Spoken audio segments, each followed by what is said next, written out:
BookTube. I'm Amber, and this is my channel, Cuprious Callings. Today I'm back with a tag video.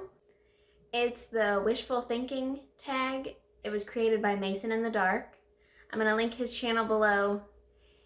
When I first did my first couple videos, he was one to always comment on them, and he was just so nice and introduced me to other small booktubers, so go check him out. And one of the booktubers he actually introduced me to was Rosika from The Midnight Reader, and she was the one that tagged me in this video. So check her out as well. I kind of changed up my background here. I never film, it's like 10 o'clock in the morning. Usually I film at like 4 p.m., but this room gets really bright, so I tried to sit where I could. You can see more of my plants and my books. The first prompt is legacy. Is there an author that you wish were still alive to witness the impact of their work? And I was trying to get the answers for these prompts from books that are on my bookshelves currently. So my answer for this prompt would be the author of Anne of Green Gables, Lucy Maud Montgomery.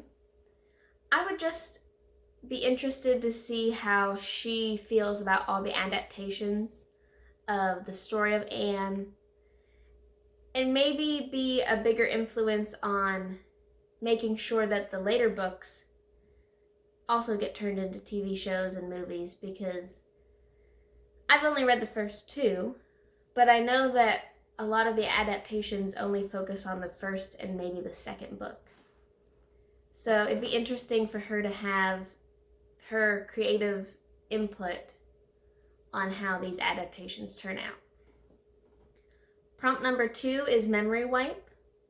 Is there a book or series that you wish you could forget, either to experience it for the first time again or to just forget completely? And my answer for that, same as Rosika's, is the Harry Potter series. And pretty much the same answer.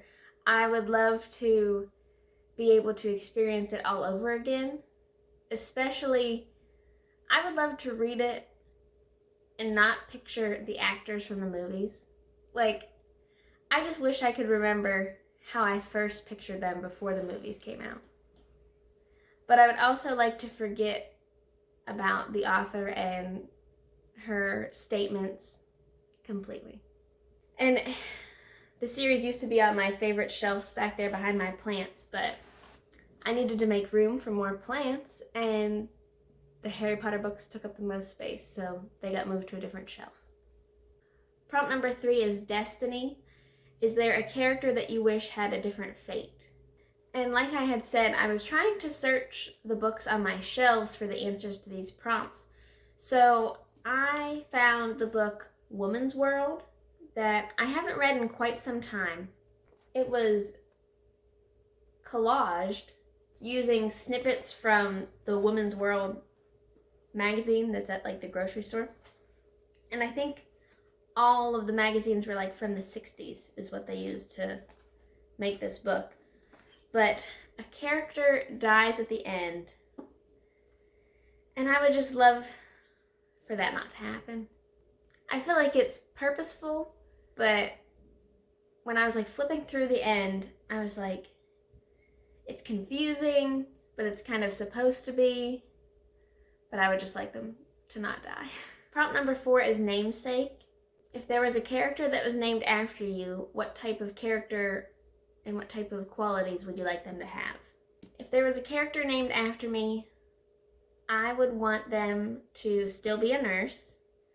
I feel like I don't read enough about nurses that's not in a romance.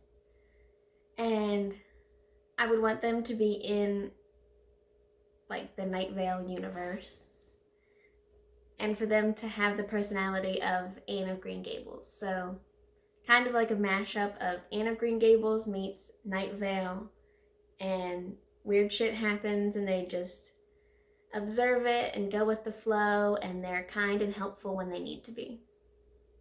Number 5 is collectibles. Is there a fictional item that you wish you could own? I was thinking about this for a while. Like, I would like Snape's wand from Harry Potter because I have a replica that I bought at Harry Potter World.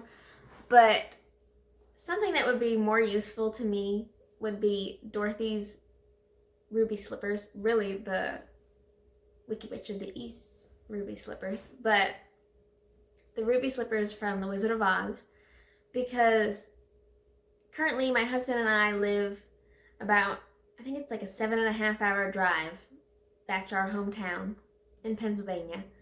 And if I had the ruby slippers, I could just click them and be home in no time. I feel like if you're saying there's no place like home, that could be taken many different ways. So home as in my childhood home, home as here in Virginia, and I could use the slippers to travel many different places that feel like home. Number 6 is the reset button. Is there a book or series that you wish were written by a different author? And I was trying to think of an answer for this one, and it's really difficult. I feel like any book or series written has the voice of the author that wrote it. But even a book that I didn't like recently I read Catherine House, and I didn't finish it. But I can't think of an author that I'd want to write it instead. It's just difficult to think of a book that you like or dislike being written by a different author, even one that you do enjoy, because it just doesn't fit into their style or their voice. So I don't have an answer for this one. But it is a good question, and it does make you think, but I don't have any wishes for it. And I would like to tag MJ from Reading This Life, Jolene from Bookworm Adventure Girl, and Rachel from The Raven-Haired Reader. I hope you've enjoyed watching this video, and I'm interested to see other people answer these prompts. I feel like there's a lot of room for different answers across many different genres. And thank you to Mason for making this tag. It is a fun and thoughtful one. I'll see you in the next video.